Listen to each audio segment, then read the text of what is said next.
I am Reserve Firefighter Nicholas Wagner here at Station 79 in Coachella, and you are watching Report on Conditions. On this week's Report on Conditions, we take you to an inaccessible rescue on Ladder Canyon Trail east of Thermal. And we stopped at Eastvale City Council meeting where the heroic actions of a 12-year-old boy were highlighted.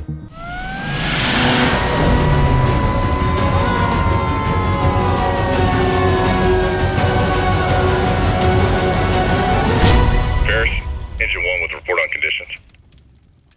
Hi everyone, I'm Jasmine Wood and thanks for joining us. We're getting this episode started in Eastville where a life-saving event occurred. On November 25th, an Eastvale family faced the unthinkable. 12-year-old Braden saw his father Gary submerged and unresponsive in their pool.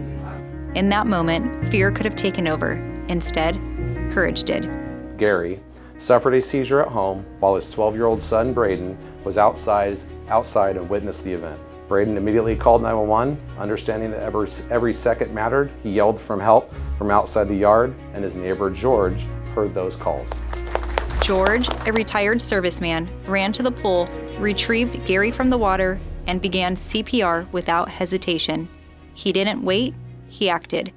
Some of the neighbors have labeled me as a hero, but I feel very uncomfortable with that term. I was just a person that was in the right place at the right time, and God chose to use me as a vessel to keep Gary and Braden and Nikki as a family. Dispatchers, with their calm, steady, and compassionate demeanor, guided a child through the worst moment of his life. Fire crews arrived to find Gary in cardiac arrest and immediately continued life-saving efforts. Paramedics from American Medical Response provided advanced care and transported him to the hospital. Because every link in the chain held strong, a brave son, a selfless neighbor, dedicated dispatchers, and first responders, a father is alive today and a child still has his dad. This is the power of early CPR. This is the strength of community, and this is public service at its very best. I just want to say thank you, Cal Fire, thank you, sheriffs, and I love you, Dad. Let's dive into the department's call statistics from February 9th through February 22nd. During that time, firefighters responded to a total of 8,320 calls for service, of which 6,373 were medical emergencies and 168 were fire-related calls. Let's go see what some of those calls look like. On Monday, February 9th, dispatchers received reports of a residential structure fire in the 82,200 block of Kenner Avenue in Indio. The first arriving battalion chief confirmed a single-story residential home well involved in fire, with one immediate structure threat.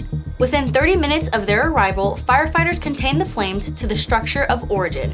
Resources remained on scene for several hours performing extensive overhaul. No injuries to civilians or firefighters were reported.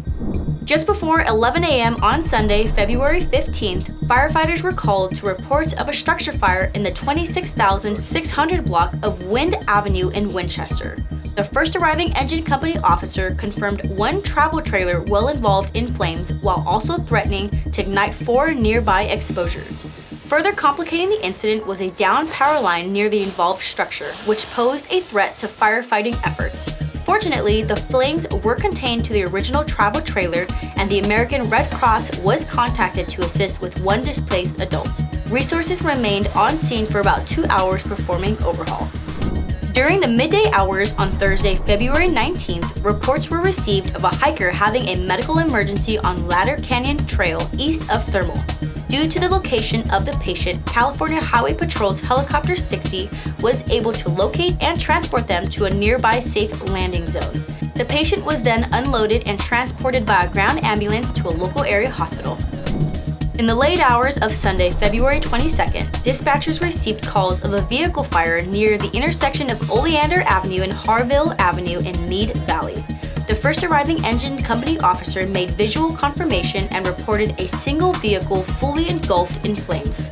Within about 20 minutes, firefighters extinguished the fire and prevented it from spreading to any nearby exposures. No injuries to firefighters or citizens were reported.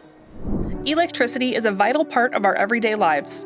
We use it to light our homes, to cook food for our families, and to make life more comfortable and easier for all of us. We all know that electricity can be dangerous when used improperly. Here's a few simple tips to ensure we are all being safe when it comes to electricity. Don't overload outlets. Plug in only one high wattage appliance per outlet. Be sure to inspect your cords regularly for damage or fraying. Stop using and replace damaged cords immediately. Only use extension cords as a temporary solution, not as permanent wiring. Don't run them under carpets or through doorways, as they can be a tripping hazard. Unplug appliances like toasters when not in use. Keep them far away from water to avoid electrocution hazards. Finally, have a professional licensed electrician do any electrical work on your home. Avoid DIY electrical projects or repairs. Help protect your family and community by practicing these sensible steps to safety. That's all for this week's Report on Conditions. Follow your firefighters in action on our social media at CAL FIRE RRU and stay up to date on incidents happening countywide. If you caught any great footage of our firefighters at work or out in the community, send them to us at rrupio@fire.ca.gov. On behalf of your Public Affairs and Community Education Bureau, I'm Jasmine Wood. Thanks for watching.